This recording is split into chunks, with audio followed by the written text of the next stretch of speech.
Today we're adding in some more numerical summaries of our data. We're back to using raw data, so we're not doing the grouped frequency things with the lower classes and the higher classes. We're just going to have raw data. With this raw data, we can also find measures of position, which lets us decide if we have outliers, and thus will let us create what are called box plots, which are great numerical summaries for our data.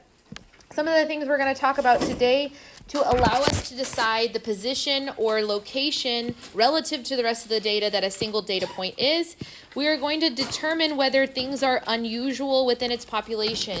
We heard that term unusual in regards to standard deviation, 2 or more above or below the population mean, 2 or more standard deviations above or below the population mean would be considered unusual, but that's not the only way we can talk about unusual data. We can also talk about unusual in regards to position.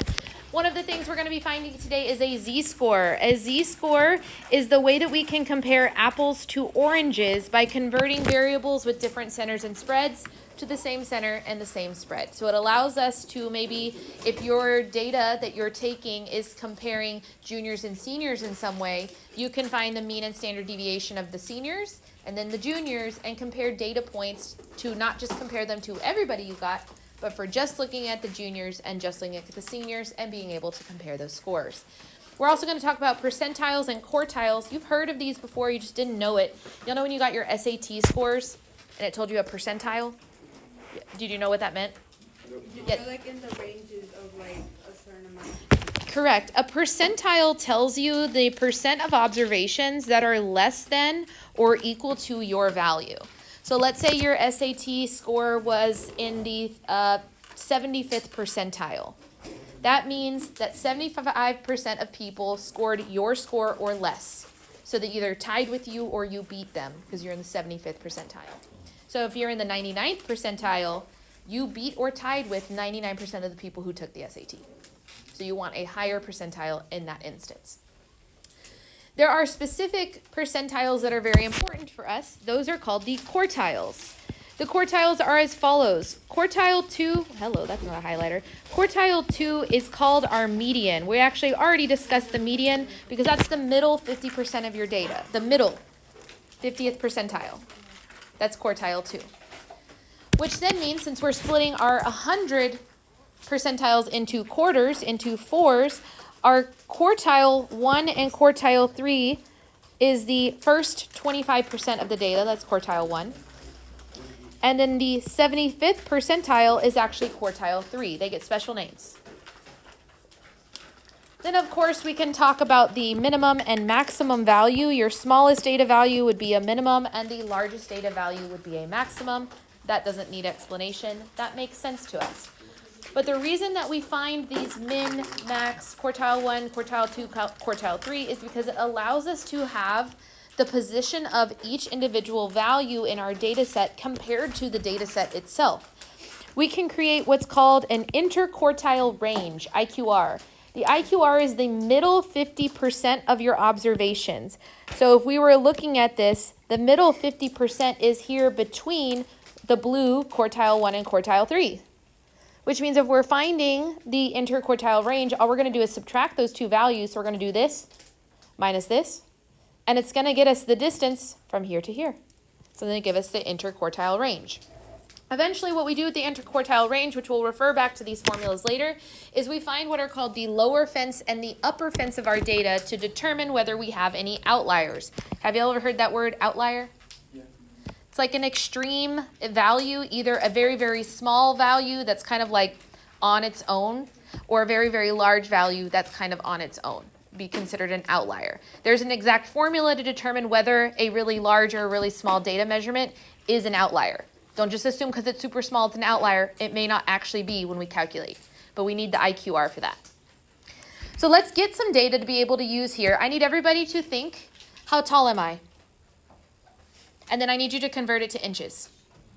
So I'm 5'5". So don't write this number down because unless you're 5'5", you're going to have a different number here. But my height would be 65 inches because that's 5'5". Write down in this little blank how tall you are, and we're going to take the data set from our entire class.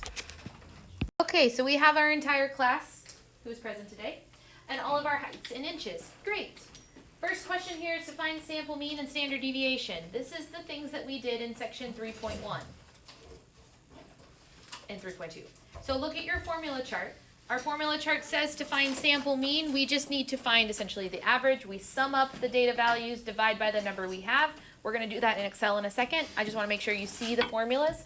Standard deviation is the one where we are going to subtract the mean from each observation, square that term, add up the squares, divide by the sample size minus 1, because it's a sample, and then square root. So before I let you go, because too many people asked me this in the last class, how many people are in our sample?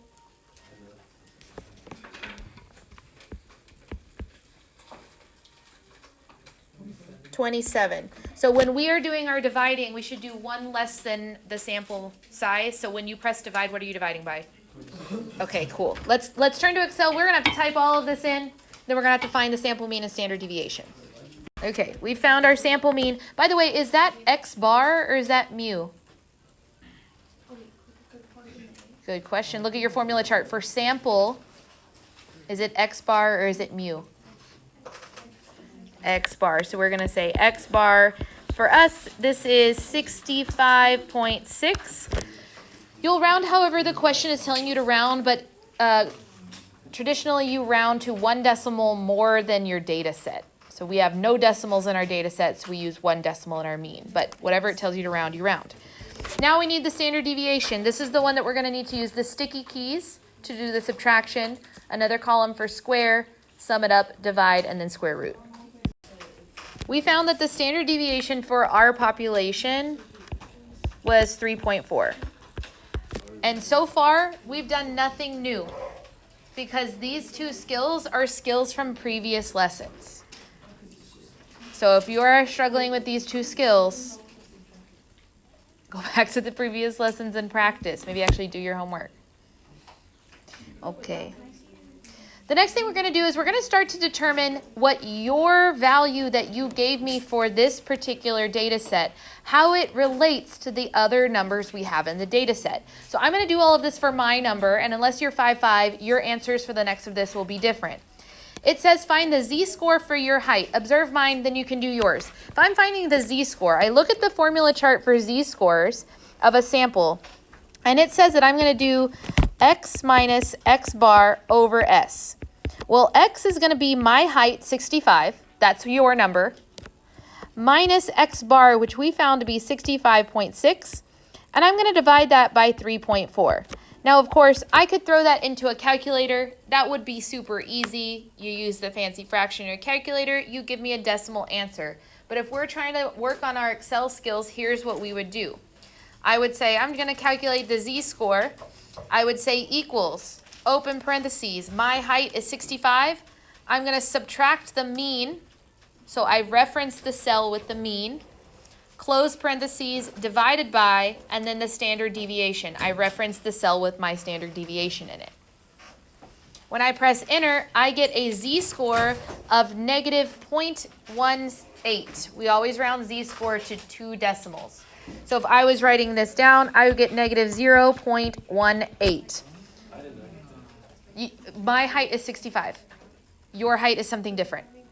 Everybody should have a different z-score on your paper unless you are also 5'5". Is 19 a good z-score? We'll discuss what it means in a second. We always round to 2 decimals for z-score. This next section is different for each person again. It says how many people were your height or shorter. So I see 1, 2, 3, 4, 5, 6, 7, 8, 9, 10, 11, 12, 13, 14, 15, 16, 17 people that were my height or shorter. I want you to count yours. Do you count yours too? Yes. So I counted 17 people that were my height or shorter. The number of people in our sample was 27. 26. We'll use the full sample size this time. Yeah, 27. Which means my percentile would be found by finding the percentage 17 out of 27, which is how many people were my height or less in this class, which is 0.6296, which would put me in the 63rd percentile. So even though my z-score was negative, which meant I was on the shorter side of average, I'm in the 63rd percentile for this class, which means 63% of you are my height or shorter. If we're 72 inches, which is the tallest, if we have the 100%, do we put 99 for 63 or do we put the 100? Yeah, do you put 100 or 90? That's a good question that I don't think I know the answer to. Let me think about it. Because I don't think anything is ever reported as the 100th percentile, but if you are the tallest, you would technically be the 100th percentile. Let me think on that to make sure I'm not lying to you. So I want you to find your percentile. Now, why do we calculate z-scores? Because we just found the z-score and we were able to see like tall was positive, short was negative compared to our average. But the real reason we have z-scores is for an example like example 2. It says Bob and Mary run a marathon. Bob finished the marathon in 213 minutes, where the mean finishing time among all men was 242 and a standard deviation of 57 minutes. So observe, he ran it this much, which meant he ran faster than average for a dude. Great. Mary finished the marathon in 241 minutes, which is less than or more time it took than Bob. But the mean finishing time among women was 273, so she beat the average, with a standard deviation of 52. If I ask you who did better in the marathon, by timing, you'd say Bob because he ran faster. But if we are separating this by population, we can determine compared to men and compared to women who did better. That is the z-score. So let's find Bob's z-score. We're going to say Bob's z-score would be found by doing 213 minus the average for that population, which is 242, divided by the standard deviation for that population, which is 57. I know some of us have a regular calculator out. Can you calculate for me and give me 2 decimals? 213 minus 242 over 57. Rounded to 2 decimals, we should get negative 0.51. Is that what you got? No. Let's try again for Mary. For Mary, we're changing the mu and the sigma that we're using because this is a different population. We're looking at the population of women who ran this marathon. Mary finished in 241 minutes, where the mean finishing time for women was 273, and the sigma was 52. Let's try it again. Calculate for me Mary's z-score. We should get negative 0.62. Okay, now that we have an ability to compare their z-scores to each other, we need to decide who did better at this marathon. Remember that running a marathon, you should have a smaller number to run faster and do better. So which of these 2 numbers is smaller? No, Mary. Mary's is a smaller number because of absolute value in numbers, right? Yeah, this is a smaller number on a number line, which means compared to the other women, Mary did significantly better than Bob did. Their timings don't show that. But if we're looking at compared to their populations and who they were competing against, Mary did better. So the z-scores allow us to compare what's called apples to oranges. So if you have multiple populations, like for some of y'all who have multiple populations in your studies, juniors, seniors, you can give me z-scores for particular data points, which helps us compare answers. Moving on past these first few measures of position, which is our quartiles and our percentiles, we're going to get into what's called the 5-number summary and a box plot. This is where the idea of upper fences, lower fences, and outliers comes into play. In a 5-number summary, which is literally just 5 numbers that summarize your data, you will be giving me the minimum data value, your value of quartile 1, your median, your value of quartile 3, and your maximum. And we want these numbers because they help us draw a box plot. Throw it back to the box and whisker plots for a moment. Remember these from elementary school? Yeah, they're coming back because they're actually a really advanced statistical method and way to show numerical summaries of data. Because in the box plot, you have your median as a line in the middle of the box. The box is created by boxing in the range from quartile 1 to quartile 3, which is called your interquartile range, your IQR. You then have whiskers that go out to the minimum and the maximum values within your lower and upper fences. Any number that is outside the minimum and maximum line between your upper fences is called an outlier, and you would like put a little X there, and you'd know that meant there was an outlier. That's one word. I can't fit it on the screen. At that particular value. So outliers are marked with X's because your minimum and maximum are within the upper and lower fences. Those are a lot of words that you don't know what they mean yet. Let's try it.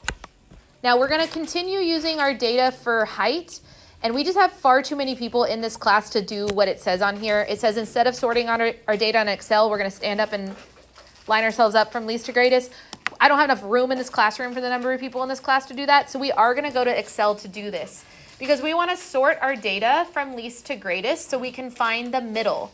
So what I'm going to do is I'm going to highlight my data. Because we just like threw these numbers in here, right? They're not in number order.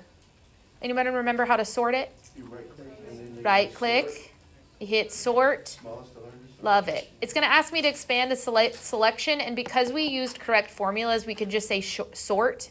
Everything else does move with it, but it's because we used formulas. If you were using like a set of data, you remember that time I gave you those fake like demographic information about people? You'd want to expand the selection to sort it, but we don't need that here. So just sort. Just sort. So anyways, now that I still have these selected, how many people are in our data set? 27. If I was finding the median, where would the median of this data set be? I know it's the middle, but like where's the middle? 13, 14. So if I go to 13, let me see, can I count to there's 13. There's still 1, 2, 3, 4, 5, 6, 7, 8, 9, 10, 11, 12, 13, 14 in the other section.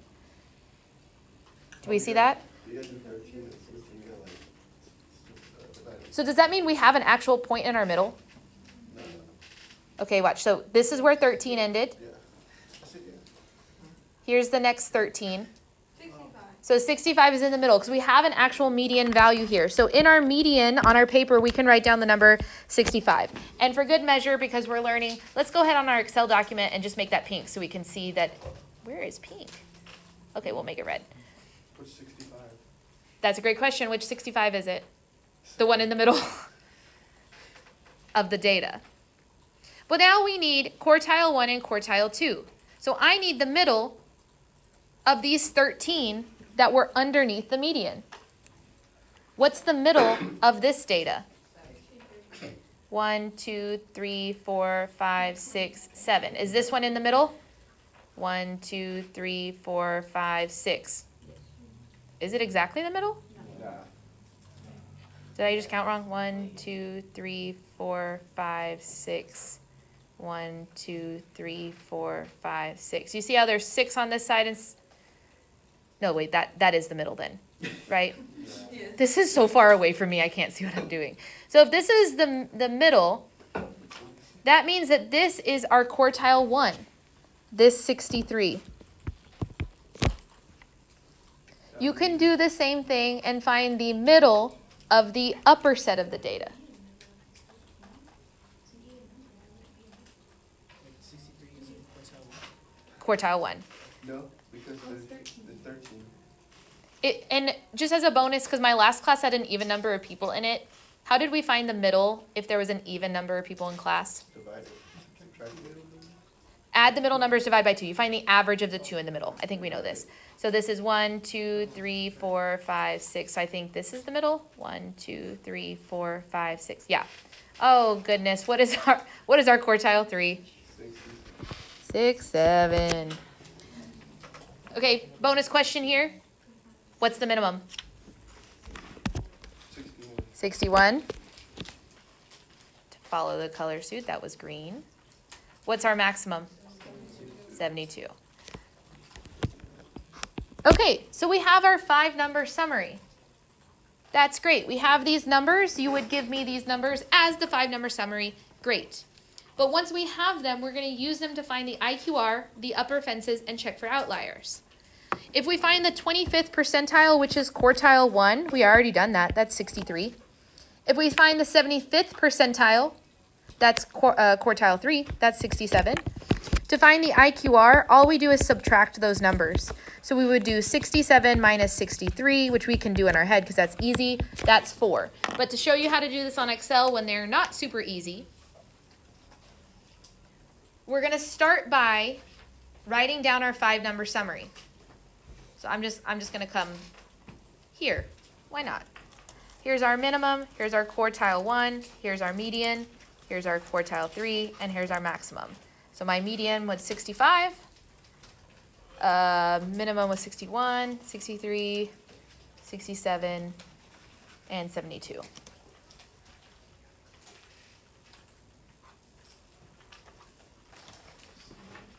You see that? We're just typing it in so we have it. If I wanted to find the IQR, especially if these numbers weren't as pretty as the numbers we got from this class, you would do equals quartile 3 minus quartile 1. I'm pausing right there for a second. The next question on our paper, part C, says, what would the cutoff points for outliers be in our data set? That means we need to calculate the lower fence and the upper fence. This would be a good time to pull out your formula chart so you don't have to flip your paper over. The lower fence and the upper fence are on here. What does it say for lower fence?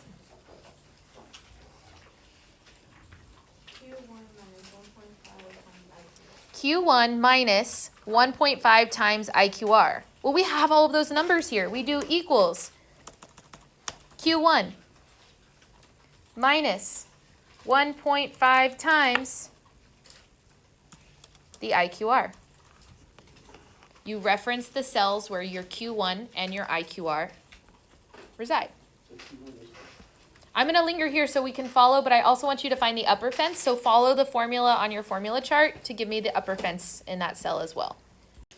So once I've calculated the lower fence and the upper fence,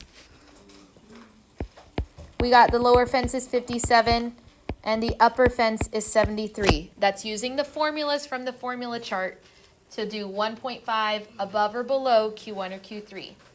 The next question is, are there any outliers in our data?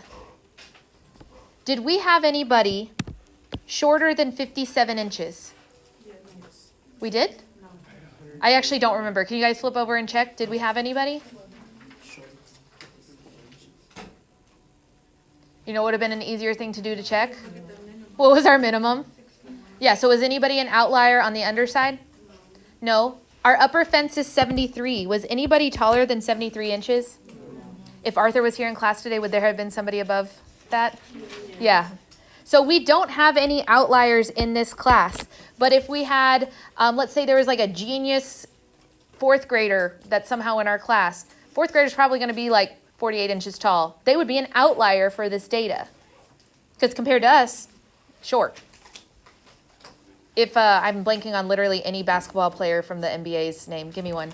Shaq. If LeBron James, if Shaq was in this class, he would. How tall is Shaq? 7'2". So that's what, 86 inches? Is he an outlier for this data? For chance. For chance. So that now we're seeing, compared to the positioning of our data, where people are outliers. We don't have one, but we can think of ways there would be an outlier for this data.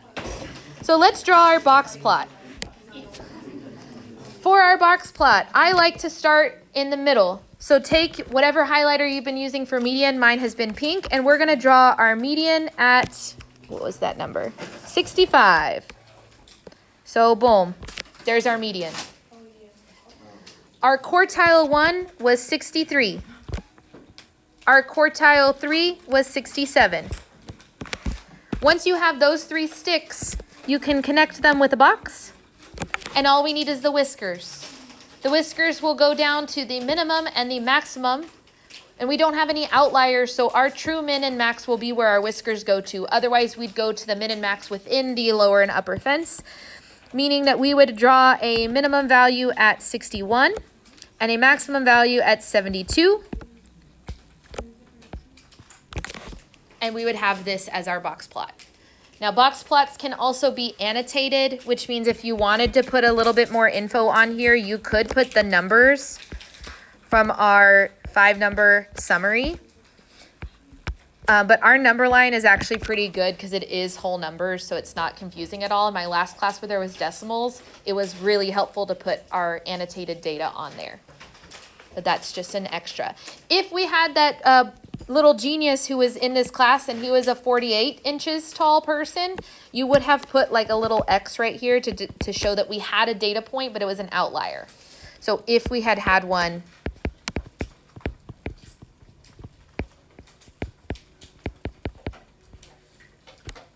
we would mark them as an X. Have you ever had out? Our last class had one. Was it No. Emma wasn't the shortest one, actually. Seriously?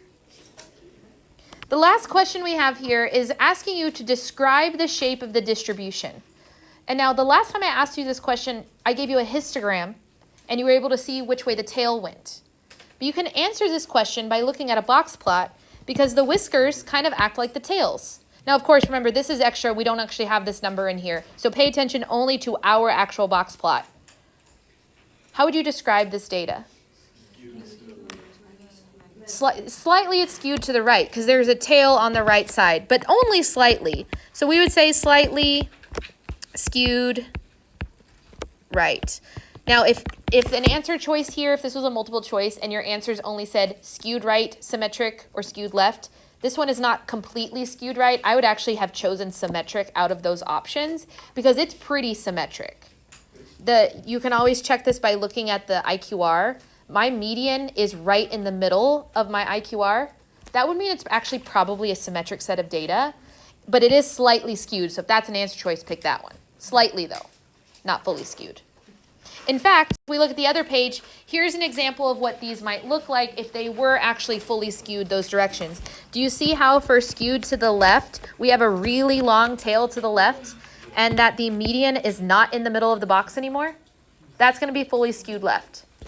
For symmetric data, you should have essentially the same size tails on both sides, or whiskers, sorry, and the median should be in the middle, which ours did, which is why ours is probably more symmetric or slightly skewed. And then skewed to the right will have a longer tail on the right, but notice that the median is not in the middle of the box. That would mean it is skewed to the right. Are you ready to try one on your own? You're going to do it anyways. For example 4, which is the start to finish of what we've learned today with positioning. It is the representative wait time for a random sample of 40 visitors to Disney's Space Mountain. Since this is a sample, are we using X bar or mu? X bar, and we are using S, not sigma. So make sure you're looking at the formulas for sampling. I want you to try to go A through E.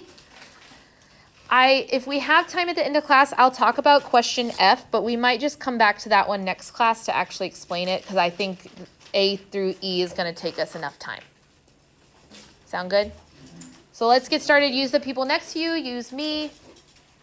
I know you have to type in all those numbers, so go for it. I will slowly start putting the answers up here, so don't look until you're ready. Okay, I've got a few people who have already gotten X bar and S, so I'm going to add the next question for B. Again, check when you get done to make sure you're working with the right thing, but I'll go ahead and add the Z scores. I'm going to add the next one. So for B, we should have calculated 2 Z scores.